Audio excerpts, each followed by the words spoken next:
Deep in the heart of Africa lies a forest shrouded in mystery and magic, where the whispers of the ancients are carried by the wind. It is said that a mighty spirit, known as the guardian of the forest, watches over its creatures and trees, rewarding those who walk in harmony with nature and punishing those who exploit it. This is the tale of a brave hunter who dared to venture into the forest in search of a prize, only to find a journey far greater than he ever imagined. Okoye stood at the edge of the forest, the sun casting a golden glow over the trees that seemed to stretch endlessly into the horizon. His bow hung loosely across his back, and a quiver of arrows was strapped tightly to his side. The stories of the white stag had been whispered in the village for generations, passed down by the elders around crackling fires. Some said the stag's coat shone like moonlight, its antlers spiraled like the ancient trees, and its eyes held the wisdom of the forest itself. It was not just a creature, it was a legend, a prize coveted by the boldest hunters. For years no one had dared to seek it. The tales warned of a curse that befell those who entered the forest with ill intentions. But Okoye was not easily swayed by superstition. He had spent his life proving himself against the odds, whether it was hunting lions in the savannah or surviving the treacherous storms of the rainy season. He believed that fear was a chain, and he had long since broken free of it. As the first shadows of the forest swallowed him, the air grew cooler. The towering trees loomed above, their gnarled branches intertwining to form a dense canopy that blocked out the sunlight. The world seemed to shift as he ventured deeper. It was quieter here, save for the occasional rustle of leaves or the distant call of an unseen bird. Okoye paused and looked back, the light of the open plains a fading memory. He tightened his grip on his spear, a flicker of unease passing through him. Hours passed as Okoye moved deeper into the forest. The terrain grew wilder, with tangled roots that threatened to trip him and thorny bushes that snagged at his clothing. He found traces of life, hoofprints near a muddy stream and claw marks etched into tree trunks. His heart raced with anticipation, every sound and movement heightening his senses. Yet the white stag remained elusive, a phantom in this sprawling labyrinth of green. As the sun dipped lower, casting long shadows, Okoye came across an ancient clearing. The ground was covered in moss, and in the center stood a stone altar overgrown with vines. Strange carvings adorned the stones, depicting scenes of animals, trees, and human figures in what seemed to be acts of reverence. Okoye stepped closer, curiosity overcoming caution. He reached out to touch the stone, and a sudden gust of wind howled through the clearing, carrying with it a voice that was neither harsh nor gentle, but powerful and commanding. "Why do you trespass here, hunter?" Okoye froze, his eyes darting around the clearing. He saw no one. The voice seemed to come from everywhere and nowhere at once. His heart pounded, but he forced himself to respond, his voice steady. "I seek the white stag, the creature of legends. I come to prove my worth." A soft, almost mocking chuckle followed. "You seek glory, not worth. This forest has seen many like you. Their bones rest among the roots. Leave now, or you will share their fate." Okoye's jaw tightened. He was not one to back down from threats, whether from man or spirit. "I am not afraid," he said firmly. "If there is a challenge, I will face it. If there is a test, I will pass it." The wind calmed, and the clearing fell silent once more. Okoye stood still for a moment, his mind racing. Was this truly the spirit of the forest, or was his imagination playing tricks on him? Shaking off the unease, he pressed on, his determination unshaken, but his senses now on high alert. As the days wore on, the forest seemed to come alive around him in ways he could not have imagined. It was not just a place of trees and animals, it was a world with its own pulse, its own rhythms.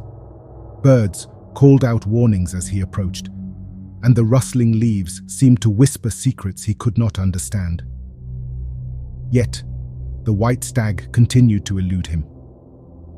One morning, as the sun filtered through the canopy in scattered beams of light, Okoye stopped to drink from a clear stream. As he cupped the water in his hands, he noticed movement out of the corner of his eye. A small monkey sat on a low branch, watching him intently. Its eyes were unusually bright, almost human in their expression. "Are you here to mock me too?" Okoye muttered, half to himself. The monkey tilted its head, as if understanding him, before letting out a series of sharp, chattering cries. Startled, Okoye stood and scanned the area. The cries grew louder, and soon the forest seemed to echo with them. The sound was disorienting, coming from every direction at once. It was as if the forest itself was laughing at him. Okoye gritted his teeth and pushed forward, the monkey's cries fading into the distance. The forest grew denser, the light dimmer.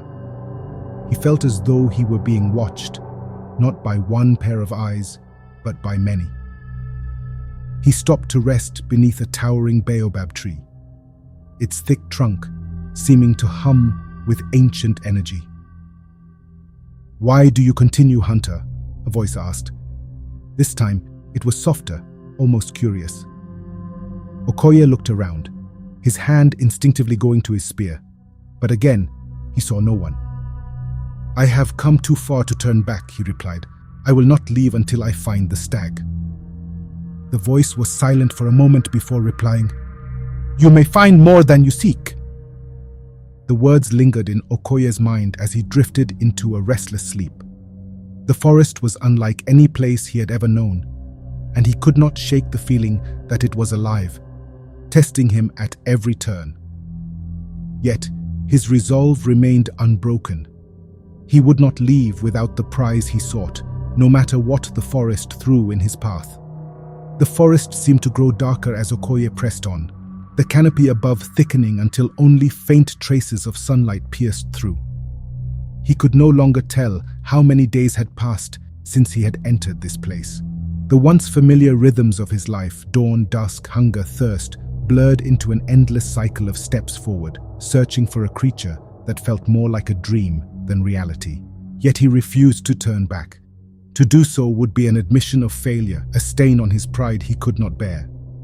The first trial came without warning. Okoye had just crossed a shallow stream when his foot caught in a tangle of vines that seemed to spring up from nowhere. He stumbled, dropping his spear as the vines coiled around his leg like snakes. With a growl of frustration, he bent down to pull them away. But the more he tugged, the tighter they seemed to grip him. Panic flared briefly in his chest, but he forced himself to breathe deeply. His strength had carried him through worse than this. He drew his hunting knife and began slicing at the vines. They were tougher than they looked, their fibrous texture resisting his blade. Sweat dripped down his face as he hacked at them, his muscles straining with the effort. Finally, with a sharp snap, the last vine gave way, and he stumbled backward, free but breathless. He sat for a moment, catching his breath, before noticing something strange. The vines he had cut were already regrowing, their severed ends knitting together as if they were alive. The forest, it seemed, was watching him, testing him. Okoye stood and retrieved his spear, his gaze sweeping the area for signs of movement. He could feel the forest's presence now, not as a vague unease, but as a tangible force. The trees seemed to lean closer, their branches whispering in a language he could not understand. He shook off the feeling and pressed forward, determined to prove himself worthy of the hunt. The second trial came as he climbed a rocky incline. The air here was thick with the scent of flowers, sweet and almost cloying.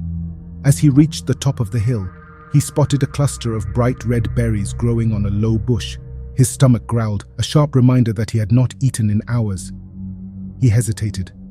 The berries looked tempting, their skin glistening with dew, but something about them felt off. He remembered the old stories the elders told of plants that lured the unwary to their doom. Still, his hunger gnawed at him and he reached out to pluck one.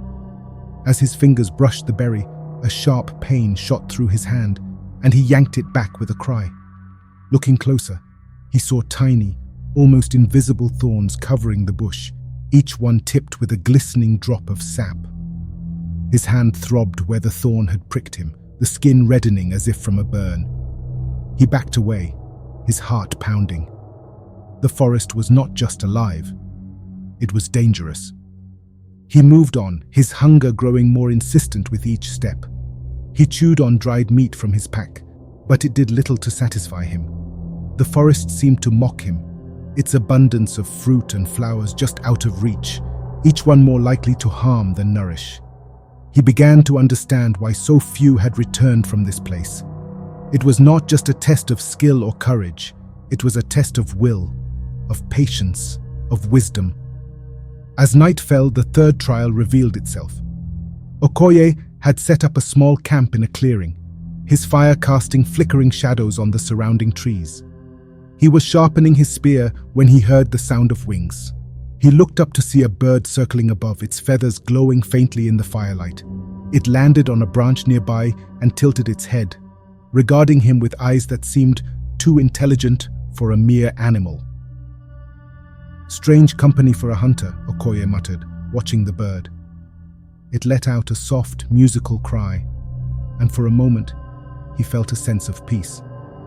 Then the cry changed, becoming a series of harsh caws that grated against his ears. He winced, covering his ears, but the sound only grew louder, echoing through the clearing.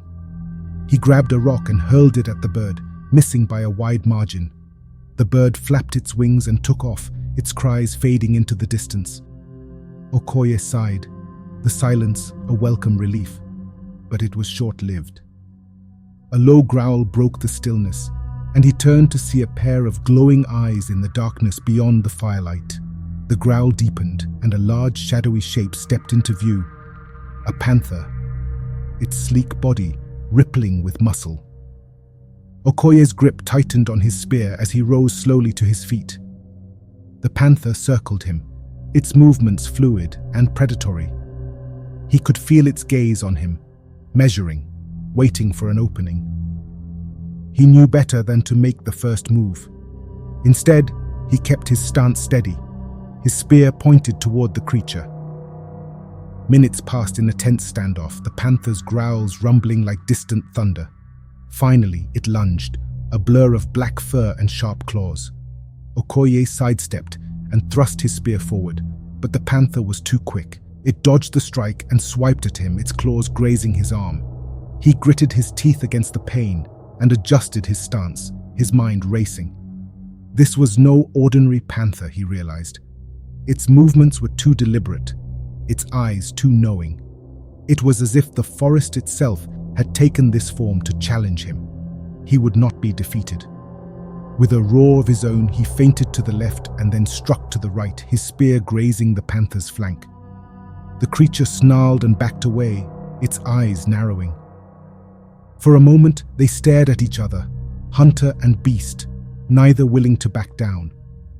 Then, with a final growl, the panther turned and melted into the shadows, leaving Okoye alone in the clearing. He sank to his knees, his breath coming in ragged gasps. He had survived the trial, but the forest was far from finished with him. He could feel it in the air, in the earth, in the very marrow of his bones. This was only the beginning. The forest seemed to shift around Okoye as he pressed on, as if it were guiding him towards something unseen. The air grew heavier, laden with the scent of damp earth and blooming flowers. Every step felt both purposeful and uncertain, as though he were walking the thin line between fate and choice. He no longer tried to mark his path. The forest defied all sense of direction, its twisting trails and towering trees blurring into a maze that felt alive. It was as if the land itself was rearranging to test his resolve. Then he saw it. At first, it was just a glimmer of white in the distance, a faint flash of light that could have been a trick of the sun filtering through the trees. But as he drew closer, it resolved into something unmistakable, the white stag. It stood in a clearing, its coat gleaming like fresh snow, its antlers stretching high above its head in a magnificent spiral. It was more beautiful than any story had described, and for a moment, Okoye simply stood there, awestruck. The stag was not like any animal he had ever seen. Its presence was commanding, almost regal, as though the entire forest bowed to it. Its eyes, dark and deep, held a wisdom that made Okoye feel as though he were the one being hunted. The stag turned its head slightly, its gaze locking onto his. There was no fear in its stance, only a calm certainty that unnerved him. Okoye's hand moved instinctively to his bow. His fingers brushed the worn wood, but they hesitated. Something about the stag's gaze stopped him, a silent challenge in its unblinking eyes. It was as though it were saying, "Do you truly understand what you seek?" But Okoye shook off the feeling. He was a hunter, and this was his prey. He nocked an arrow and raised the bow, his hands steady, despite the weight of the moment.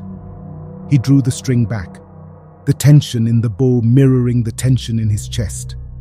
He aimed for the stag's heart, the culmination of all his effort, all his ambition. His name would be remembered forever for this.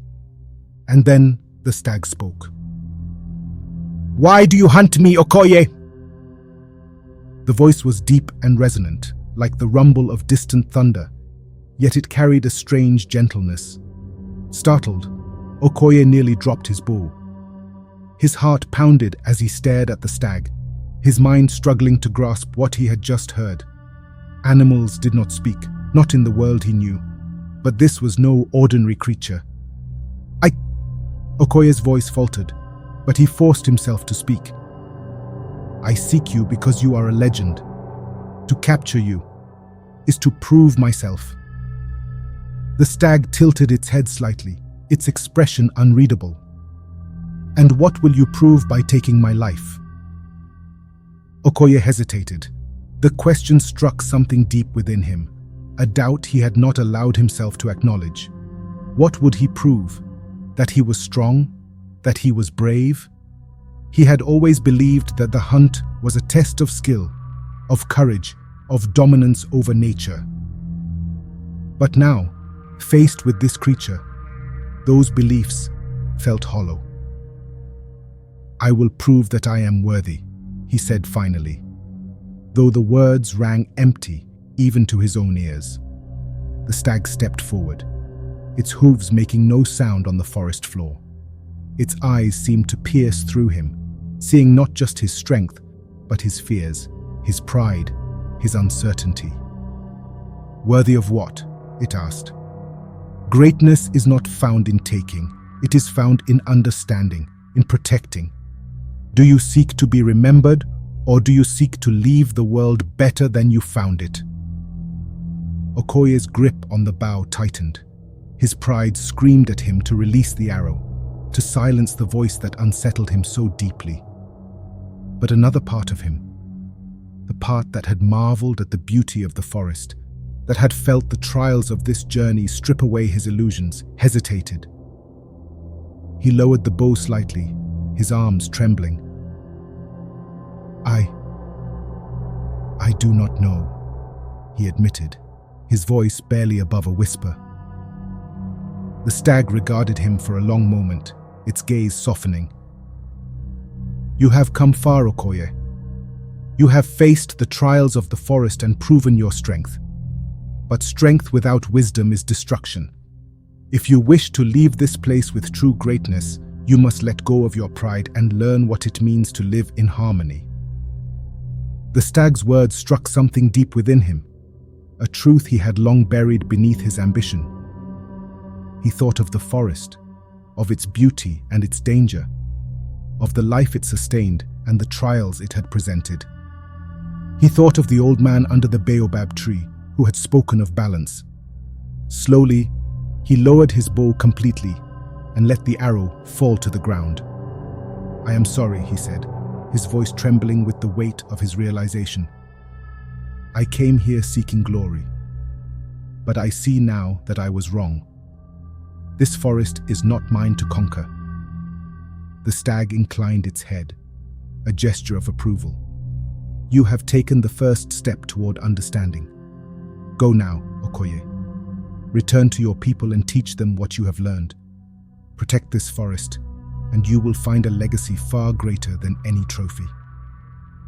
With that, the stag turned and walked away, its white coat glowing faintly in the dim light until it disappeared into the trees. Okoye stood there for a long time, the silence of the forest wrapping around him like a shroud. He felt lighter, as though a great weight had been lifted from his shoulders, but he also felt the enormity of what lay ahead. He had come seeking a prize, but he was leaving with a purpose. As he turned to make his way back, the forest seemed to shift again. The trails were clearer now, the air fresher. The trials were over, but the lessons they had taught him would remain. Okoye walked with a new sense of clarity, each step a promise to honor the wisdom he had gained. The hunter had come to take, but he left as a guardian, his life forever changed by the spirit of the forest. The path back to the village was not as Okoye had expected. The forest, once a labyrinth of shadows and challenges, now seemed to guide him gently. The trees no longer loomed ominously overhead, but stretched upward like sentinels watching over him. The air felt lighter, the sounds of birds and insects no longer discordant but harmonious. Every step felt like a quiet affirmation, as though the forest itself acknowledged his change. Yet Okoye's heart was heavy with thoughts. The words of the white stag echoed in his mind. Greatness is not found in taking. It is found in understanding, in protecting. He had spent his life believing that power and respect came from conquest, from proving his superiority over others and nature. Now, that belief felt small and hollow compared to the vast, living world around him. How could he return to his people with empty hands when they had expected him to bring back a trophy that would secure his legacy? The village appeared in the distance as the forest gave way to the open plains. Smoke rose from the cooking fires, and the familiar sounds of laughter and conversation reached his ears. Okoye paused at the edge of the trees, looking out at his home with a mixture of relief and apprehension. How would they react to his failure? Would they see him as less than they had before? Children playing near the edge of the village were the first to notice him. They ran to meet him, their laughter turning to excitement as they saw his figure emerge from the forest. "Okoye has returned!" they shouted, their voices carrying across the village. Soon, a crowd had gathered, their faces alight with curiosity and expectation. Okoye felt their gazes on him, searching for the prize they assumed he would bring. He stood tall, his posture steady, even as his chest tightened. He raised a hand in greeting, but he did not speak. The elder, a woman named Nana, stepped forward, her sharp eyes studying him intently. "Okoye," she said, her voice calm but probing. "You have returned from the forest. What have you brought us?"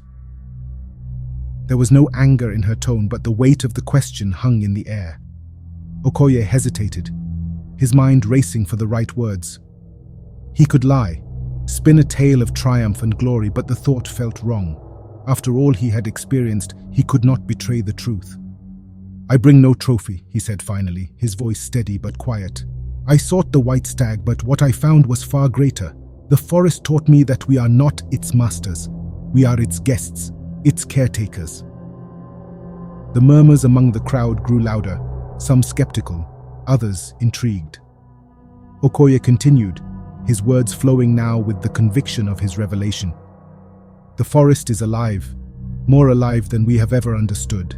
It tests us not to defeat us, but to teach us. I went there seeking glory, but I left with a greater purpose. We must honor the forest, protect it, and live in balance with it, or we will lose everything it gives us." Nana's gaze softened as she listened, a small smile playing at the corners of her lips. She nodded slowly, her approval a quiet but powerful signal to the rest of the village. "The spirit of the forest has touched you, Okoye. You have returned not with a prize, but with wisdom.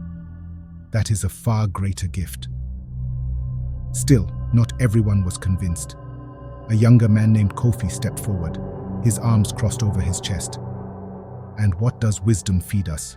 he asked, his voice laced with doubt. "We need food, skins, wood. We cannot live on stories alone." Okoye turned to him, meeting his gaze without flinching. "And what will happen when the forest is gone? When the animals no longer roam and the trees no longer grow? What will you feed your children then, Kofi? The forest provides because it is alive. If we destroy it, we destroy ourselves." Kofi frowned but said nothing, his silence a sign that Okoye's words had struck a chord. The murmurs among the crowd grew quieter, and Okoye could feel the shift in the air. They were listening, truly listening, and that was enough. Over the following days, Okoye worked tirelessly to share what he had learned. He spoke to the hunters, urging them to take only what they needed and to give back to the forest in return. He taught the children about the balance of life, how every tree, every animal, every drop of water played a role in the web of existence.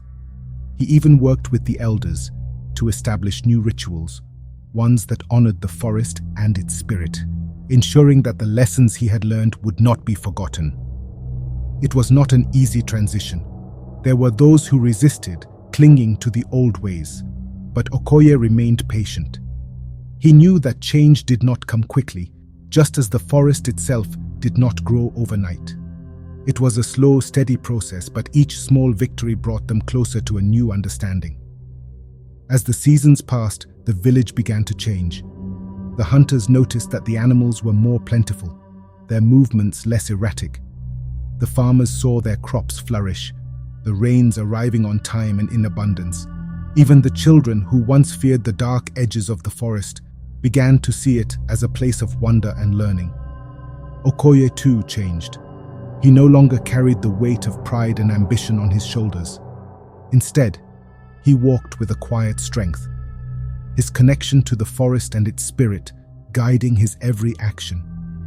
He became not just a hunter, but a guardian, a bridge between his people and the world they lived in. Years later, when Okoye's name was spoken around the fire, it was not as the hunter who brought back the white stag. It was as the man who taught his people to listen to the whispers of the forest, to see its beauty and its power, and to live in harmony with it. His legacy was not in trophies or glory, but in the thriving life around him, a testament to the wisdom he had gained. And so Okoye's story became a legend of its own, not of conquest, but of balance, a reminder that true greatness lies not in what we take, but in what we give.